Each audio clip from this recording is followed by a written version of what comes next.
افغانستان ته کافی ټورست کسان راځي.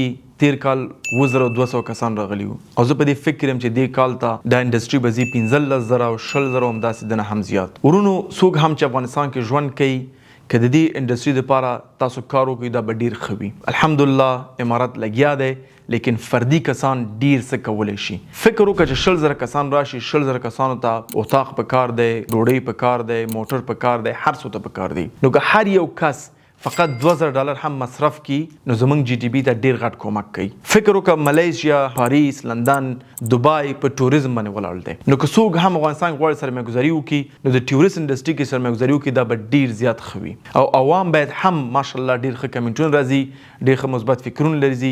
که هغه د په سړک کې خلک دي او که په چک پوینټ کې خلک دي هغوی همیشه ترې رضایت ښکاره کوي. نو دا ډیر ښه خبره ده او پرېږده چې راشي حقیقت نه خبر شي چې موږ یو څوک او زمونږ ارزښتونه څه شي دي.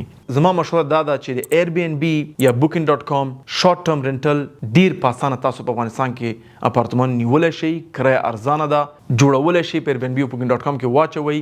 دا ټورست راځي او بوک کوي. هم چنان چې کله پوه شئ چې خلک راځي زما د ځایونه بوک کیږي بیا موټر ته واخله دوی ته په کرا ورکړه ورسره وګرځه. نو ډیر څه ته کولی شي چې انشاءالله د سره یو ځای پیدا کړي. نو که لنډ په دې ویډیو کې غواړم زه بحث وکړم چې د افغانستان ټوریزم انډسټري ډېر ښه روانه ده الحمدلله او باید سپورټ شي. که هغه تجار دی، که دولت دی، که عوام دي، د انډسټري سپورټ ورکړي تر څو پورې افغانستان ته یو مفته اقتصادي ګټه ورسیږي الحمدلله بدون د کوم زیات تکلیف نه. نو دا زما ویډیو پیغام امید لرم ټول خلک باندې عمل وکړي.